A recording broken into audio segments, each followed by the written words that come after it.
All right, Chris Solinsky, Park Valby runner-up. What'd you think of her performance today? I thought she looked great. Obviously we just came up a little bit short. The game plan was, we talked about a few different scenarios, but the main emphasis was to stay under control as long as possible. And then if she felt good, run a comfortably hard rhythm and make sure she didn't shoot her shot until the last 2K. And for the most part, I think she did that. And, I think we just came up about a K short. We knew it was going to be a tight battle, and I don't think we expected that big of a gap. And I think when she found out that there was that big of a gap, and then when it came back on her, she might have got a little tight. But I thought she did a hell of a job, and super proud of her as a coach. And she's fun to work with, and obviously the future is incredibly big for her. About a K in, right? That she made the move. That was one of the scenarios you gamed out.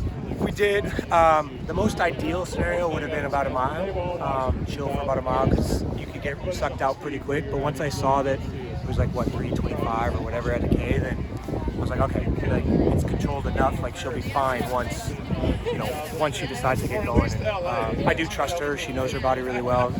We do a lot of effort-based training, so she knows how to read her body. We just a little bit short, but yeah, she's a hell of a kid. Yeah. The lead got up to about 12 seconds. At that point, did you think it would be enough, or this course is really unforgiving? I mean, I was hopeful, but then I was talking to a couple of our volunteer coaches back in Gainesville. They're watching it, and they're like, "Oh, Tui's charging hard." And then I saw as they came by, and I was like, "Okay, hopefully she has to use up that much energy to catch up, and so this might work out." And obviously, Caitlin's a heck of a performer, heck of an athlete, and she knows how to gauge herself as well.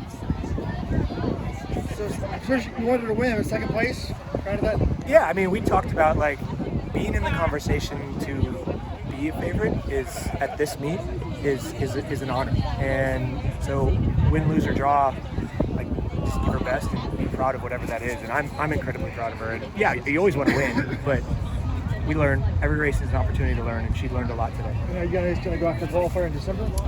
We have to talk about it. Wasn't part of the original plans, but we'll see. I don't know. My coach and my stat guru, John Kellogg, thinks she's 1440 shape. Is that crazy? She's pretty fit. So I don't know exactly what it is, but her personal bests from a year ago are a thing of the past, especially if we race right now. I'm curious about cross training nowadays. What does she do for cross training? We have Alter G treadmills, we still have pools, we have ellipticals. What does she mainly do? I mean, her favorite is the arc trainer, because for her it just feels like the best and closest thing to running. And she actually talks about how it really works her glutes and hammies, and so when we started doing hill stuff, she's like, I'm way better than this than I used to be. And we've had other kids use it, and they've said the same thing, that it gets them a lot stronger in that area. So we definitely utilize that quite a bit. But does she mainly do that in replace of mileage, or does she do workouts? She does workouts on it as well. So we'll do the gamut. So we'll do speed stuff, strength stuff, easy stuff, kind of just trying to make sure she's as fit as possible. And it was created out of necessity last year when she broke her foot, that saw how fit she actually was. So it's something that we're going to make sure we keep including.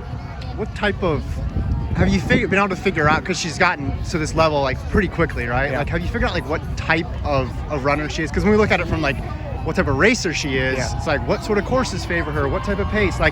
Do you have a good gauge on that yet, or do you still need more data? She's a lot better than she even realizes she is, especially on the speed side of things. And just trying to teach her the nuances of racing different styles is going to be the challenge. But because, in her mind, if it's broke, don't fix it, right? So she's used to going and running hard, and she can run multiple ways. And I think as time goes on, she'll have more and more confidence. Do you see a little bit of yourself in her? It's funny, my old coach, Schumacher, is watching last year track nationals. He's I felt like I was watching you out there. And when she moved, that's what you did. So I try not to think of her or any other of the kids that I coach as me. They're obviously, everyone's different, but she's strong and she's fast, and she's a beast. When she's ornery, which she was this morning, I know it's going to be a good day. When you guys came to this meet in college, it's always big team, traditional program. Is it strange coming with just one athlete? Yeah, and that's the goal, obviously, always to get a team here. But when you have someone likes Parker, then it adds an element of fun that you know, if you're here with the team and finish middle of the pack, it's a little bit different. But yeah, it's certainly different. But you get to realize, like I've talked to Jerry over the last year, and like picking his brain, I'm like, this is why you were so twitchy for NCAAs, you know, like, because I've been here with the team, and I've been here with individuals that really haven't had a chance, and now with somebody with a chance, I'm like, I understand why you're so twitchy the week of the race. Yeah. So like it's similar but different, but all of it's fun. Thanks, Chris. Congrats. Yep.